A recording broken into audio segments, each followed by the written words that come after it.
नमस्कार साथियों, हमारे YouTube channel Rajdeep study centre में आप सभी का पुनः स्वागत है।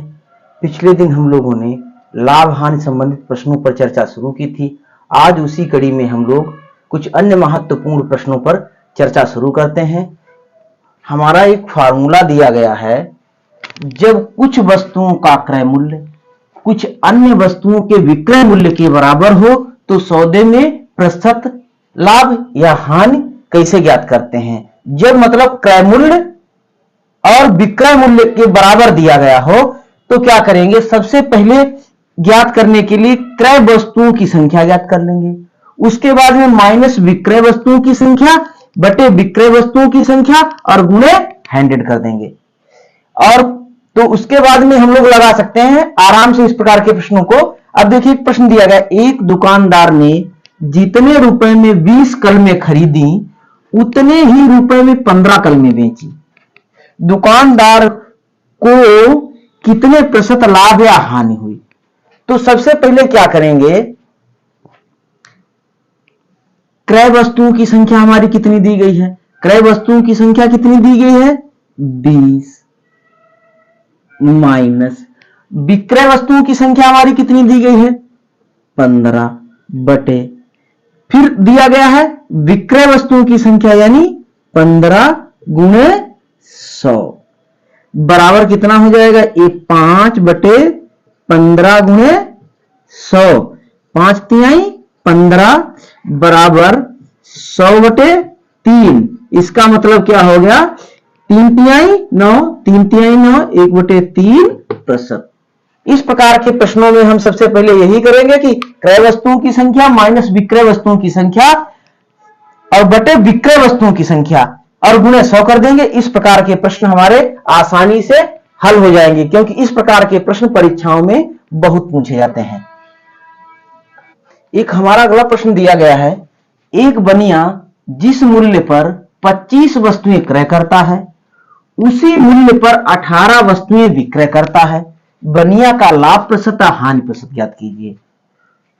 तो सबसे पहले हम क्या करेंगे, इसमें यदि प्लस चिन्ह आता है तो हमारा लाभ होगा, यदि निगेटिव चिन्ह आता है तो हमारी हानि होगी। सबसे पहले 25 वस्तुएं और सबसे पहले क्या करेंगे, क्रय वस्तुएं माइनस विक्रय वस्तुएं, तो यानी 25 माइनस 18 फिर विक्रय वस्तुएं बटे 18 और गुणे 100। तो क्या होगा, इसमें जो है हम इसको घटा देते हैं, 25 में से 18 घटा देंगे तो कितने बचेंगे, 7 बटे 18 गुणे 100। तो ये कितना हो जाएगा हमारा, इसको काट देते हैं, 2 18 और 2 पंचे 10 यानी 7 पचे 35 और बटे 9। अब इसको क्या करेंगे, भाग दे देते हैं, 9 तिया 27 बचे 8, 9 अठी 72, 8 बटे 9%।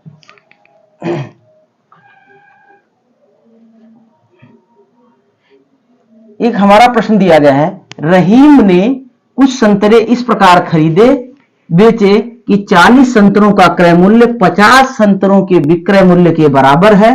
रहीम को कितने प्रतिशत लाभ या हानि हुई।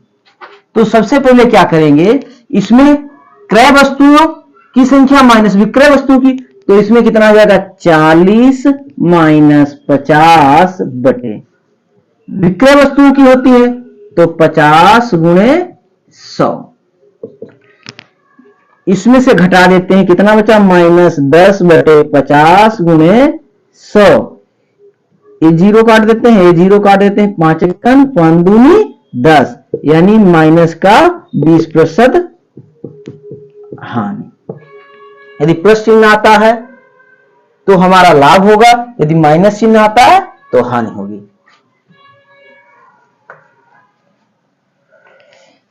एक हमारा प्रश्न लिखा है, रीता ने रुपए 10 में 15 खिलौने खरीदकर रुपए 15 में 10 खिलौने बेच दिए, बताइए उसे कितने प्रतिशत लाभ या हानि हुई। जब कभी भी ए रुपए में बी वस्तुएं खरीदकर बी रुपए में ए वस्तुएं बेच दी जाए, इस प्रकार का अगर हमको प्रश्न दिखाई देता है तो इसमें लाभ या हानि प्रतिशत ज्ञात करने के लिए हम लोग क्या करेंगे, क्रय वस्तुओं की संख्या का वर्ग कर देंगे माइनस विक्रय वस्तुओं की संख्या का वर्ग कर देंगे बटे विक्रय वस्तुओं की संख्या का वर्ग गुणे 100 कर देंगे। तो सबसे पहले देखते हैं ये कितना हो गया। क्रय वस्तुओं की संख्या हमारी कितनी थी, 10 में 15 खिलौने खरीदे हैं तो 15 का वर्ग माइनस 15 में 10 खिलौने तो यानी 10 का वर्ग बटे विक्रय वस्तुओं की संख्या का वर्ग यानी 10 का वर्ग गुणे 100 हो गया। ये हमारा कितना हो जाएगा 225 माइनस 100 और ये कितना हो जाएगा 100 और गुणे ये हमारा हो जाएगा 100। अब क्या करेंगे इसको हम घटा देते हैं। ये हमारा कितना बचेगा 125 और बटे 100 और गुणे 100 ये कट गया तो हमारा कितना बचेगा 125%। एक प्रश्न हमारा दिया गया है, गीता ने कुछ कलमें रुपए 8 में 10 के भाव से खरीदकर रुपए 10 में 8 के भाव में बेच दिया, बताइए उसे कितने प्रतिशत लाभ या हानि। तो प्रतिशत लाभ या हानि बराबर, सबसे पहले क्या करेंगे क्रय वस्तुओं की संख्या का वर्ग यानी 10 का वर्ग माइनस विक्रय वस्तुओं की संख्या का वर्ग 8 का वर्ग बटे विक्रय वस्तुओं की संख्या का वर्ग कर देंगे और गुणे 100 हो जाएगा। तो कितना हो जाएगा हमारा ये 100 हो गया माइनस का ये 64 हो गया और बटे कितना हो गया ये हमारा 64 गुणे 100। अब क्या देते हैं 36 बटे 64 हो गया और गुणे 100 हो गया। अब इसको क्या करेंगे 4 से काट देते हैं, 4 नीम 36, 4 एकन 4 छंग 24, 4 दूनी 8, 4 पंचे 20, 4 चक्कू 16 और 25 नीमा कितना हो गया 225 बटे 4, 4 छंग 4 पंचे 20 बचे 2, 4 छंग 24, 1 बटे 4%। एक हमारा प्रश्न दिया गया है, चावल का दाम 40% बढ़ गया जिससे रुपए 400 में 10 किलोग्राम कम चावल मिलता है, चावल का नया भाव ज्ञात कीजिए। इस प्रकार के प्रश्नों को हल करने के लिए हम क्या करेंगे, नया भाव बराबर पहले कीमत जो हमारी होगी गुणे वृद्धि या कमी जितना भी प्रतिशत होगा और बटे अधिक या कम मात्रा गुणे 100 कर देंगे।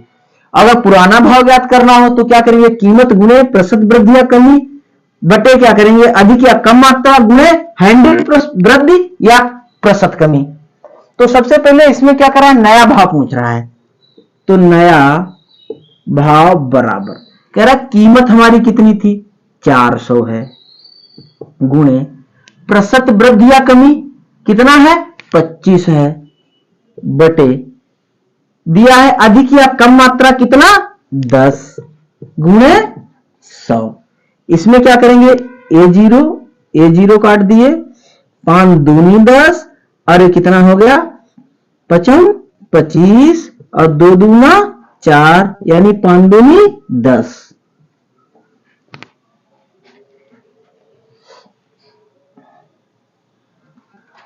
मैदा का 10% महंगा हो गया जिससे रुपए 440 में 2 किलोग्राम कम मैदा मिलता है, मैदा का पुराना भाव ज्ञात कीजिए। तो इसमें पुराना भाव सबसे पहले क्या करेंगे कीमत कितनी है 440 हो गई गुणे वृद्धि या कमी कितनी हो गई 10% 10 हो गई बटे अधिक या कम मात्रा ये कितना हो गया 2 गुणे 100 तो 100 प्लस ये कितना हो जाएगा 10। अब क्या करेंगे हमारा कितना हो जाएगा 440 गुणे 10 बटे ये 110 हो गया 2 गुणे 110 हो गया ये हमारा 0 कट गया और ये 44 और 2 दूना 4 और 10 दूनी 20।